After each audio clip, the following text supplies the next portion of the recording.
Hello there, ladies and gentlemen. Good evening to you all, and welcome along to round 4 of the 2014 World Sports Series here at GPVWC. My name's James Kirk, and I found myself a co-commentator for this round and hopefully the rest of the season.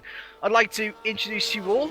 Ben Hackeson, new to commentary, but certainly not new to these cars, having taken part in another championship in the flat sixes. I'm sure that your knowledge about how these things work, the circuits and everything, is going to be invaluable to the commentary. And, well, how are you, good sir, anyway? I'm good, thanks. Looking forward to it. Interesting track. Lots of overtaking points. A bit creative everywhere. You could be, anyway. As we just see Toolbo's span off at the end of practice. We're ready for quali now. Yeah, it's going to be an interesting quali and potentially an interesting race as well. We could have rain for the entirety of a race, which would be a first here at GPVWC this season over every single series. We've had rain mildly affect some other sessions. We saw it in the Spanish Grand Prix. We saw it a bit in the Formula Challenge at Bahrain, of all places.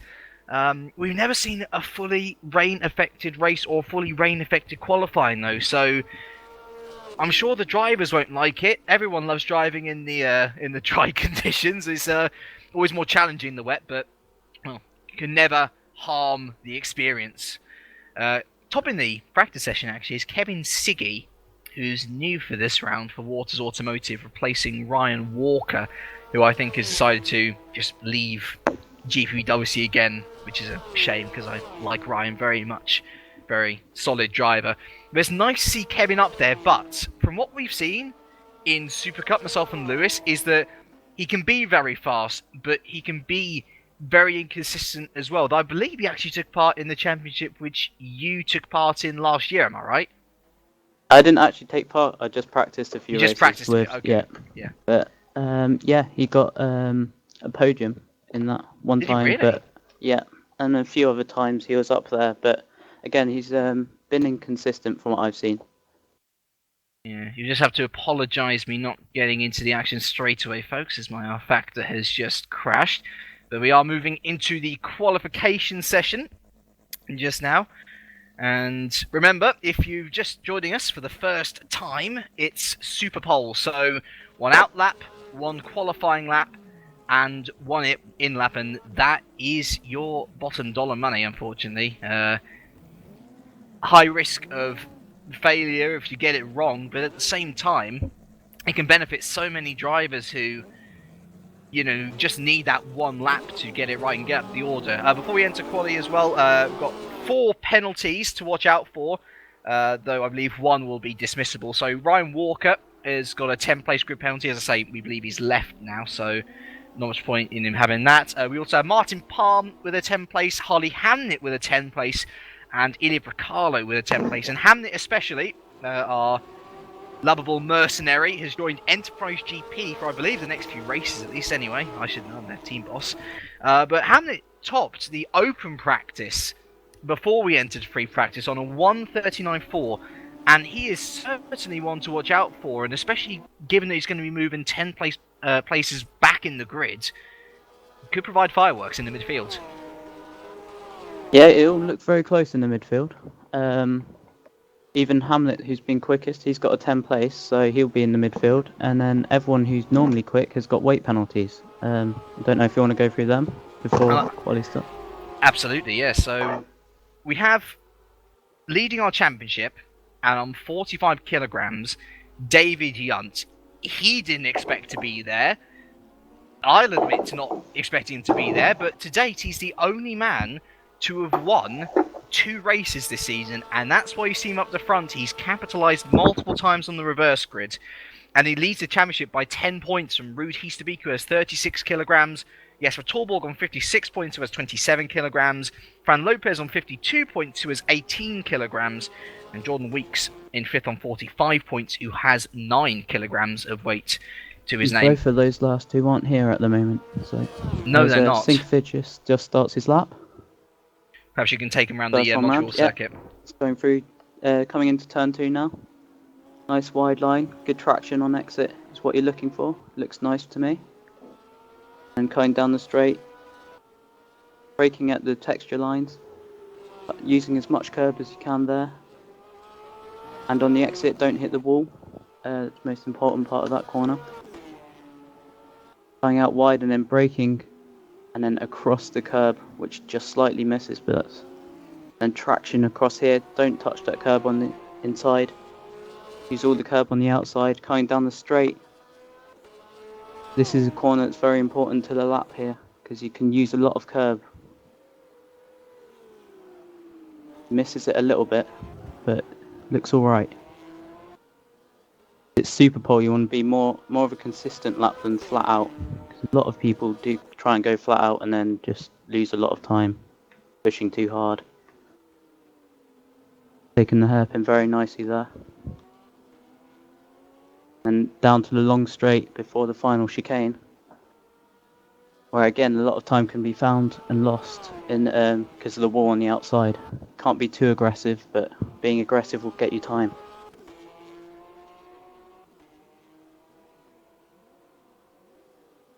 Tinky Vicious then enters the final chicane. I'm back now, and we'll be able to see what the Lithuanian can do on his hot lap here. He's been roughly in the midfield as Benedictus, and his provisional pole time of 140.9, very evident of that. He is almost opposed by Mike Bell, who comes in 300ths behind him. And Kevin Siggy has had a problem, and as you say... Torberg. Oh yeah, gosh, Torborg with a 141.0, that is awful for him. Not as bad as Pavel Loknowski though, 149.8, but yeah, Kevin Siggy, absolutely right. And as a man who loves Super Pole laps myself, I know that sometimes you do have to just push as hard as you can. Championship leader's gone pole for now. That's a very good point actually, yeah. Yes, David Junt, and we can see actually that nice new Smile Power livery that has been placed onto the Smile Power Porsche, taking note of the flags of both David Junt and Jesper Torborg's countries of Switzerland and Denmark, respectively. So a nice red, white and black livery for the Smile Power, although I must say I was quite fond of the purple myself, as Bart de Vos goes into second for triple 20, and I believe he will be the leader of the triple 20s as well. I say that, Ilya Bracalo, his teammate, does go ahead of him, but remember, he has a 10-place grid penalty, so at the moment starting provisionally P12. Easterbeek's just started his lap, so he'll be good to watch. Absolutely. Pole time's about 8/10 off what we're the quickest times we've seen in free practice before this, so there is still time. And we could potentially see a surprise pole sitter at the moment. Yeah, David Junt on 45. The whole story of David Junt this season has been not a good qualifying, a decent race 1, but it's a decent enough race 1 to get him into a good position for our reverse grid in race 2. And from that, he has won 2 races, which is why he is up there. He's almost been a better success story than Cameron Brewster, our resident underdog for Cosmo Autosport. Yep.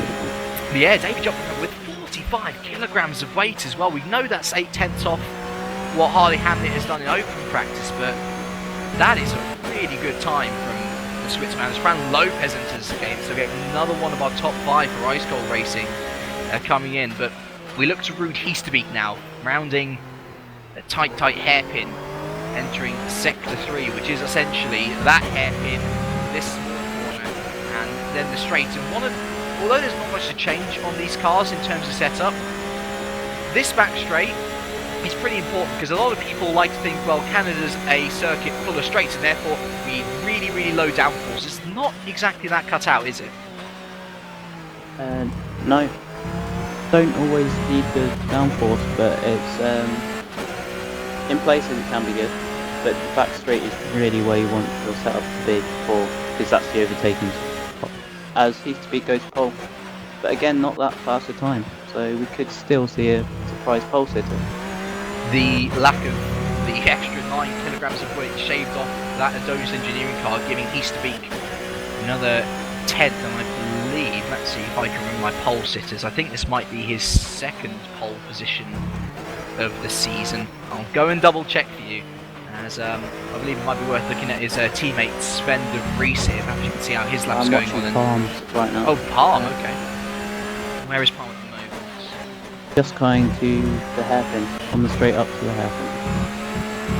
Palm's another man with a 10th place grid penalty. He's been decent, but not decent enough in WSS so far. Not exactly replicating his old ITC/GRC successes of old, and he doesn't even feature in our top 10 at current. But he is part of the Torrent Motorsports team, which currently sits 4th in the team's championship, so they're doing a decent job out there.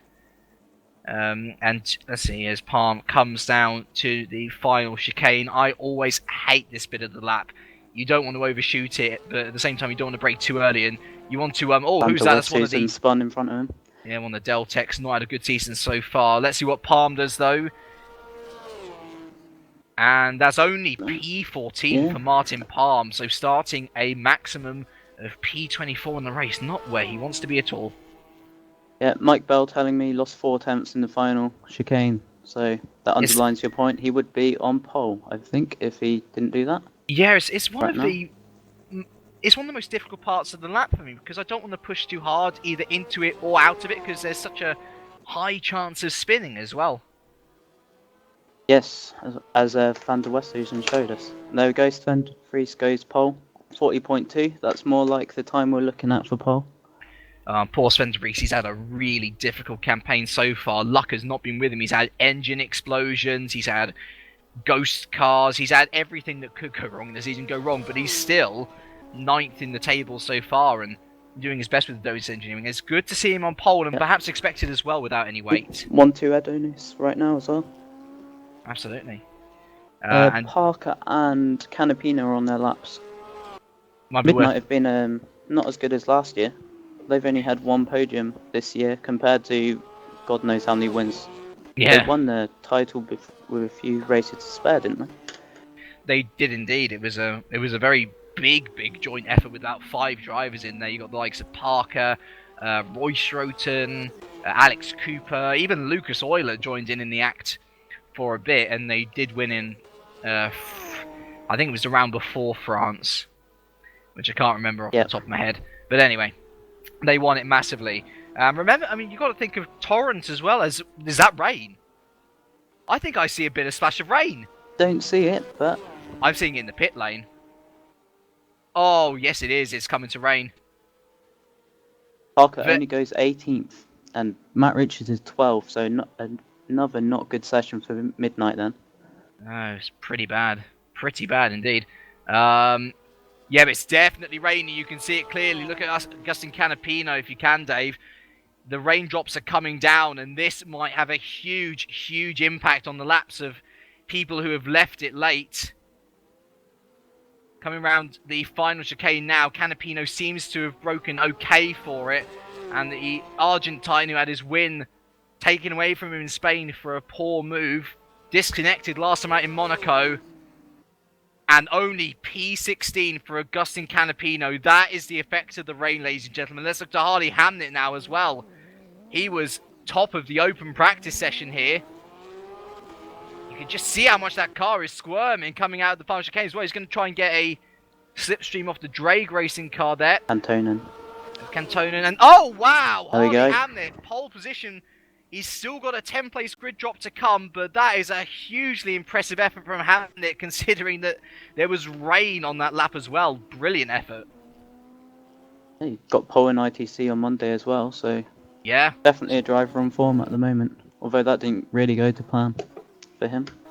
No, and it's not exactly going to plan for him here as well, given that he's got a 10th place. I see Morten Vernonson has he's binned his lap somewhere. Rian van der Westhuizen didn't come through either. Who's still left to come? We got Victor Silva's on a lap right now. Eric Strana, who is my tip to win race 1, is yet to come out. He's out the pits now. He's going to start his lap in a few seconds. And another guy I saw, Fran Lopez. The other ice cold. Do you think that the I think it's actually stopped raining again? Yeah, there's only a little drizzle here in qualifying, but do you think that the ice colds have left it too late here? Possibly. We'll see. Only time will tell on that. But Harley Hamnet set his pole time with some rain on the track, so doable. Yeah, let's see what Eric Strana can do now. He warmed up his tyres a hell of a lot on the back straight, and entering into turn 1, he clips the apex nicely. A little bit of a wide entry through turn 2 and coming out there into turns... I know it's not exactly a turn, but it is turn 3, and then into turn 4. Really mounting the curbs, isn't he? And that's dangerous, especially in the wet or in the slightly damp conditions, we should say. Where the lap time is, though. Exactly, and his lap is not looking too bad as we enter into turns 7 and 8 here. I'm just trying to remember corners here. But while we're watching him go around on his lap, actually, a big shout out to Triple 20, because, you know, you coming into this commentary, you sort of thought the Triple 20 boys were anonymous, and I know Bracalo's got a 10th place there, but provisionally P5 and P6 for the Triple 20 guys, at least in qualifying, is a pretty good effort for them, considering how dismal a start to the year they had. Yeah, very good. They'll look to improve on that as well. They're both good drivers in the race, so... But another guy I'd like to point out is Vicious in 7th, which will be 5th at the moment, with Bracalo and Hamlet dropping. And look at Brewster as well. It wasn't a brilliant lap, but it's looking good. Brewster and Bell as well. I'd like to. I mean, Brewster, you usually find him in and around the 15th place area, which is where he benefits in race 2 usually. At the moment, he's going to be starting inside the top 10, his first top 10 start of the year, which would be impressive. But we look to Eric Strana now. Coming through the final chicane, mounted the first curve. Yep. Blimey, that was some sick air, as Lewis McGlade would call it. And let's see where Strani was on pole position last time in Monaco. And is P3 for Ice Cold. So at the moment, it's still Sven de Vries on pole, though we've got Fran Lopez still to come. He is yet to finish Sector 2, but he will be the last of our fastest men on track at the moment.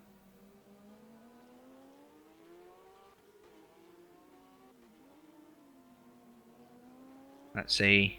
They come round the final, And let's have a look now as he comes down the straight. I was having a little cheeky look at Fran's lap, and he's one driver who seems up one moment and down the other. He's a really good fast driver, one to watch for the future, but he is inconsistent at times, almost like a younger version of Kevin Siggy. And Siggy only qualified P12. Let's see where Fran can go. Ice Cold, they currently sit P2 in the Teams Championship. He pulls over to the side, obviously gaining much speed, and only P13. And look who's just in front of him as well. So you couldn't have placed him much better. And so, although Harley Hamnet is the man who takes pole position here at the Circuit Gilles Villeneuve, his second pole position in 2 events here at GPVWC, it will be, in fact, Sven de Vries who starts on pole position come the race, as Harley Hamnet will only start P11. One person left on the lap is Tyrone Frith, but I don't see him challenging for pole, unfortunately. No, so let's see. Apart from that, there's only 26 qualifiers, and Lochnovsky as well. He's been disqualified, but he should get his time back depending on what he's done. Yeah, I think it might be just a bit of a mistake. Shout out to Lewis McGlade, who is driving today, inquiring as to where Canapino's weight penalty is. Canapino is nowhere near 5th, Lewis. It's a problem with the standings, and we'll be sure to go through that in the free practice session, go through all the standings and everything. So the provisional grid as it is then is De Vries with Strana on the front row, Heasterbeek, Yunt, De Vos, Sinky Vicious in an all-time high of P6. So that's incredibly good effort. Bell in 7th. Brewster... Oh, that's his all-time high. I've seen him that high up, but that might have been in race. Yeah, it was definitely in a race. In qualifying, he's not been that high for sure. Brewster in 8th. Torborg 9th. And Hamnet starts in P10 then, because of Bracalo's penalty. Possibly. I'm not sure how that works. Could be 11 with Siggy 10th. Well, if Harley gets moved down 10 places, he'd be ahead of... No, he wouldn't. He'd be ahead of Siggy. And... Yeah, but if... if Bracalo's is... If Bracalo's moved down first, Siggy would move up twice. Find out. Perhaps our cameraman Dave Cardsmith could... Cardsmith could shed some light on it. Tom Parker lost his front splitter, probably on his outlap then. Is why he's so far down. In 23rd out of 27 qualifiers. A lot of drivers missing tonight. Yeah. Well, we know SGP's gone after this round anyway, so Yep. we'll be getting a new team for sure Carl in Williams next isn't round. here for Well, Carl Williams is motorsport. Carl Williams is banned. Okay. And that's that'd be why he's not possibly here, yeah. But yeah, Dave, could you perhaps shed some light on the whole penalty system? Is Hamnet starting behind or ahead of Siggy in P10 or 11? Or 10th? Because...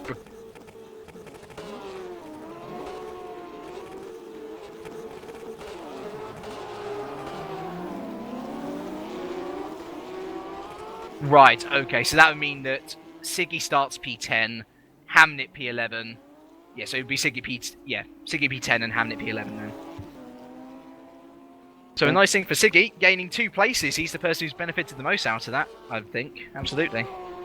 Because he could have, in different rules, I guess, finished a bit lower. So there we go. Anyway, we've got 4.5 minutes left of warm-up to go. So let's take you through the full standings as they are. So David Junt will be starting P4. Remember, that's his first time that he's qualified in the top 5 this season. He's on 68 points, 10 points ahead of Ruud Heestebeek, who starts in the position ahead of him on 58. Then it's Jesper Torborg, who will be starting P9. Pretty bad by his standards, considering he got a pole position back in Spain. He's only 2 points behind on 56. Then it's Lopez on 52, Weeks on 45, Brewster on 43, Bell on 42, Canapino on 40, De Vries on 37, and Chris Butcher, who isn't here, on 38. And I know for sure that Brewster is getting looked at for his in attendance, because that's now only half the rounds which he has come to, and there's only a certain point where you start to accept people not turning up and whatnot. In the Teams Championship, Smile is on 124 points. They lead by 18 points to Ice Cold Racing. Then it's Adonis Engineering on 95, Torrent Motorsports on 86, Aurora Motorsports on 57, Midnight Motorsports on 51, Enterprise GP on 50, Cosmo on 46, Mazurek Racing on 44, and then Triple 20 and Drake Racing both share 10th place, though Triple 20 is legitimately 10th place on 38 points, because they have the highest finish, which is a podium thanks to the efforts of Harley Hamnet in race 1 at Spain after Canapino's penalty. So, plenty of battles here. We're definitely looking at the top as Smile versus Ice Cold, both very competent lineups, though Smile has got Torborg lower than they're expecting, and Ice Cold has got Fran Lopez in and around the same area, so that could provide some entertainment. Adonis looking like they could have a fantastic round here, P1 and P3 on the grid. Torrent, not so much. They've really... Does Torrent even have 2 drivers today? I can't remember another driver being there. No, it's just It's Palm Jordan today. Weeks normally, isn't it? So Yeah, and Weeks isn't here. So, bad news for Torrent. Aurora, of course, don't have Chris Butcher. They got team owner Lewis McGlade in there. And the other driver, who is Tommy Oyala, who's replaced Gary Lennon for the rest of the year, I believe, only P17. As you say, Midnight failing once again. Enterprise GP, mixed fortunes. Harley Hamnet getting pole position, yes. And actually, I think that's Enterprise's first legitimate pole position, taken away from them nonetheless. But Harley Hamnet starts P11. Augustin Canapino, pretty poor qualifying from him, actually. I think he was, P18 in the end. So they'll have a lot of work. A pole position ITC last season. No? He might have, yes. You might be right. It's your team. It's my team, but I forget these things. See, I'm focused on what's going on here. Cosmo might have a really good chance at some good points here with Brewster being inside the top 10. Though that might Mason's affect him for race 2. 22nd, I believe. Another guy I'd like to shout out is Riku Sarpilla, starting 13th. Not seen him that high up for a while. I think Mazurek in general have had a pretty good day in qualifying so far. Both cars starting inside the points. Starting inside the points paying positions anyway. So they could see their fortunes. Their share, they're only 2 points behind Cosmo, and only 13 behind Aurora in 5th as well. So it's a close battle in the midfield, actually, much closer than the battle Mike at the top. Bell's 7th in the championship, so I'm sure he's very happy with that and looking to improve. Only a point behind Brewster. Yep, Should be exciting. It's all very close there, and Weeks is only 1 point in front, and he's not here, so... He's for sure going to be moving down, only 10 points behind is Chris Butcher, who isn't here as well, so... We've got about 40 seconds left. Your man, before we came into this broadcast to win race 1 was Eric Strana. He Yes. starts P2. Are you going to maintain that prediction? Yes, I am. are. He's very, very good in race. I've been his teammate recently, and I can't get near him on race pace. So that's why I've chosen him. The champion in similar reputation league. So he's good at the front. Doesn't get affected by pressure. I can't see him doing too bad. But then again, De Vries has had a very good season in Super Cup. He has. And that's why he's going to be my choice. I think that his troubles are behind him in the Porsches, and being up the front, he will excel. And I think he's going to take the race 1 win. That's just our tuppence, though. If you have any thoughts on the WSS, or would like to ask any questions or whatnot, then make sure to tweet us at GPVWC, at Kirky Live, hashtag GPVWC, hashtag WSS. And we'll try and include as many of you in the program as possible. And I'm pretty sure as well, some of you may very well be revising for your GCSEs or A-levels. I've just finished my exams with university, and I know how much of a pain they can be. So, if you are watching revising tonight, right now, you should be, naughty. You should. But if you are sitting down, revising / watching this, or indeed if you're watching this back whenever, good luck to all of you guys in doing exams and everything. I know they're a pain, but they're important in going forwards in life. So good luck to all of you, and indeed good luck to all of the racers here today on WSS Grid, which could be affected by rain. No rain at the start though, which is crucial, because no wet tyres yet. So then. I think all 30 drivers made it out to grid, which is always a good start. Yeah, nice to see no one starting in the pit lane. So, Sven De Vries, first pole position of the year, second Adonis Engineering pole of the year. So, as a team, they lead the poles. The American starts there for the first time this season, followed closely by pole sitter in Monaco, Eric Strana. He won a race last time out, and is Ben's choice for the win today. Ruud Heesterbeek, second in the championship, carrying 36 kilograms worth of weight, is P3, with championship leader David Junt with 45 kilograms of weight in the position behind him.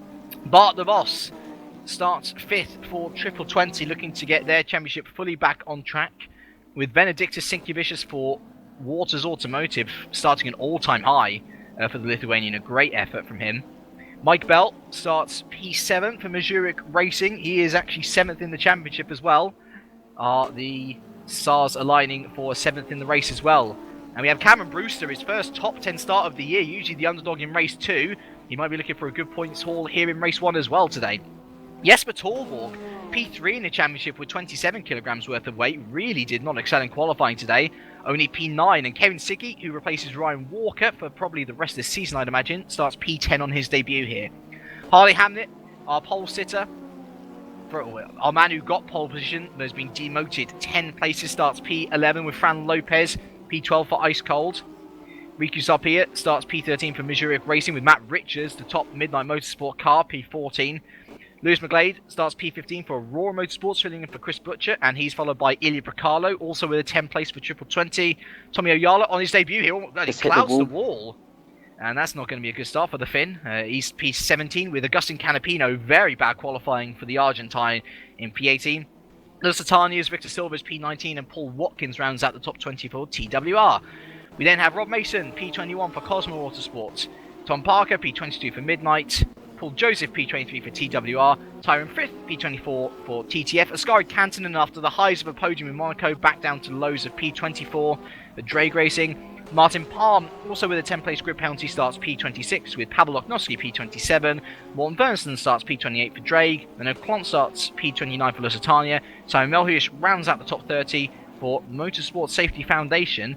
And that is your lot. We are missing 10 drivers today, which is an awful lot of drivers. Our worst turnout of the year so far.